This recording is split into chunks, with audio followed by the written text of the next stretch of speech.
Bonjour et bienvenue pour ce nouvel épisode de Recherche-Logis aux Maisons Royales.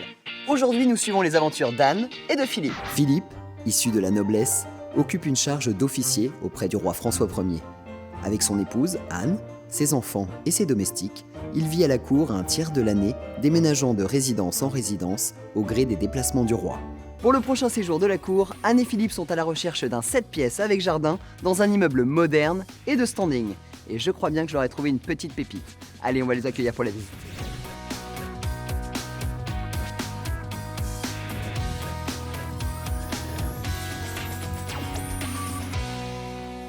Bienvenue au château de Chambord.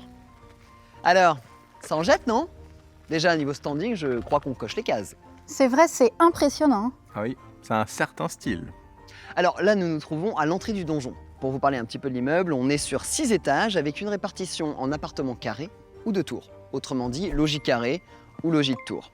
Ici, les logis sont standardisés et le plan se répète d'étage en étage. Alors, comme vous le savez, le propriétaire, le roi François Ier, est un grand voyageur. Il a encore une vie nomade et ne passe pas son temps en permanence à Chambord. Néanmoins, il a prévu de passer 3 semaines à Chambord en février-mars prochain. Allez, je vous emmène visiter les quartiers d'habitation, ou cantons, comme on dit ici.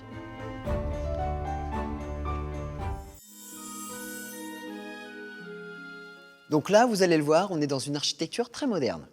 Les quartiers d'habitation se trouvent dans les angles du donjon. Ils sont accessibles par de grandes salles formant une croix grecque autour d'un escalier à double révolution. L'appartement que je vais vous montrer est au 2e étage. Bon, c'est pas l'étage du roi, car il a réservé les logis à ses invités de marque. Mais vous allez voir, c'est quand même sympa. Et il y a de belles voûtes. Donc voici la pièce principale. On est sur une pièce de 120 mètres carrés, tout de même. Là, vous pouvez admirer la hauteur sous plafond, de 6,50 m. La surface, vous avez dit? La surface, 120 mètres carrés. Oui, mais ça fait combien en pieds carrés? En pieds carrés? Oui, enfin la surface en pieds carrés. Alors là, j'avoue que vous me posez une colle, Philippe. En tout cas, cette pièce peut avoir plusieurs usages. Espace de vie dans la journée, elle peut servir de salle de réception, de salle à manger. Et la nuit, elle se transforme en chambre à coucher. Assez commun en somme. Oui, mais attenante à la pièce principale, vous trouverez 3 pièces supplémentaires. Et on va commencer par le dressing salle de bain.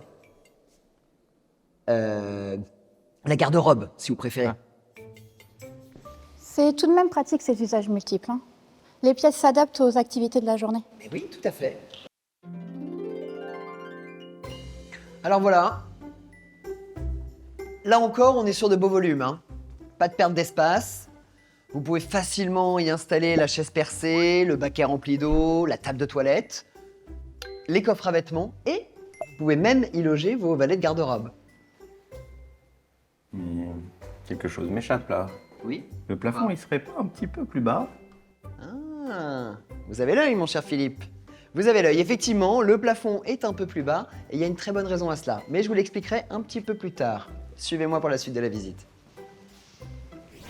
Alors, cette pièce est utilisée comme bureau ou cabinet de travail, si vous préférez. Très pratique, surtout si vous faites du télétravail. On passe à la dernière pièce?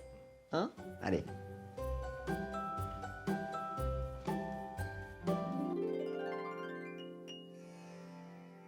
Donc, vous êtes ici dans l'oratoire, une pièce dédiée à la prière.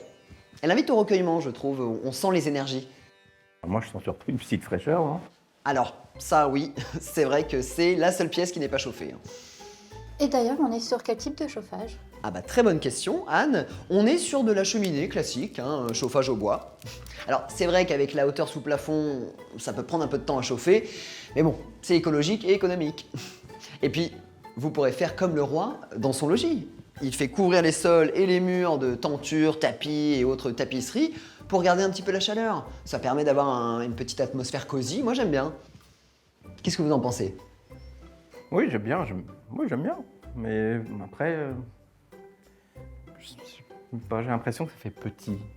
Enfin, je sais pas, quand il faut loger toute la famille, les domestiques, pas très grand. Je vois que vous êtes compliqué à convaincre, Philippe. Mais heureusement que j'ai plus d'un tour dans mon sac. J'ai une surprise pour vous. Hop! Grâce à ce petit escalier de service interne à votre logis, vous avez accès à 3 pièces supplémentaires en mezzanine, ou en entresol, si vous préférez. On va les voir? Allez.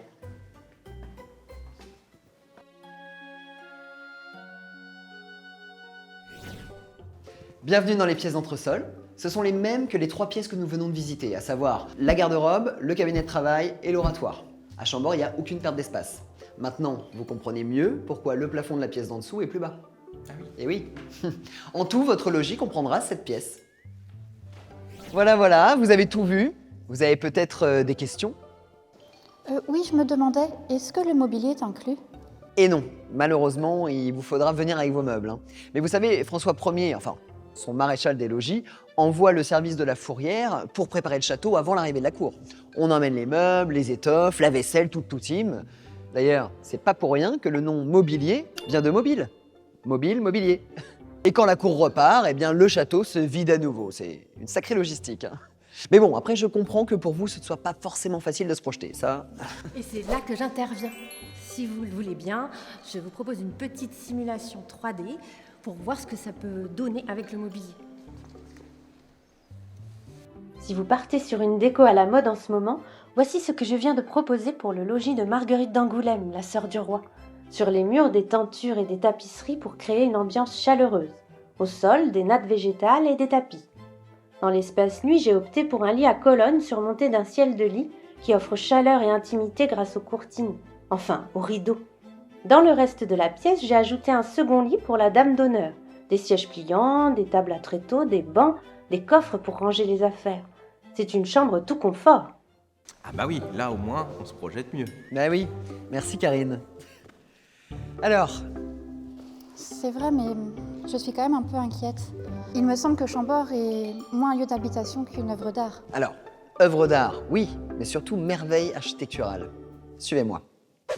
Alors là, je suis sûr de vous convaincre.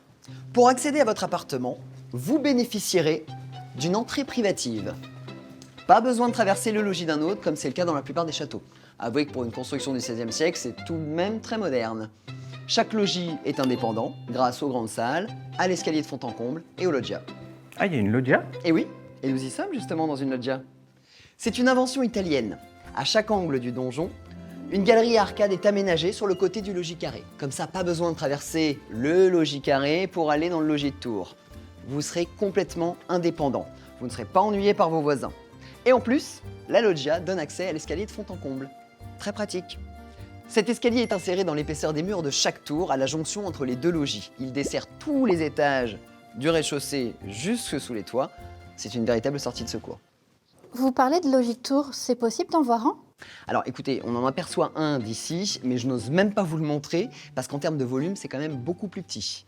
Vous pourrez plus difficilement loger 20 à 30 personnes, hein. La pièce principale fait environ 80 mètres carrés et par rapport au logis carré, il y a 2 pièces de moins, l'oratoire et son entresol. Après cette visite, Anne et Philippe ont été conquis. Ils ont prévu de séjourner à Chambord avec le roi au printemps. Je vais donc leur remettre les clés de leur nouvelle demeure royale. Et bien voilà, elles sont à vous. Je vous préviens, c'est un petit peu encombrant, mais au moins c'est bien gardé. Vous rajoutez quelques piranhas dans les douves et on est au top. Vous aussi, vous avez été conquis par les logis à Chambord? Alors voyons voir si vous avez bien suivi la visite.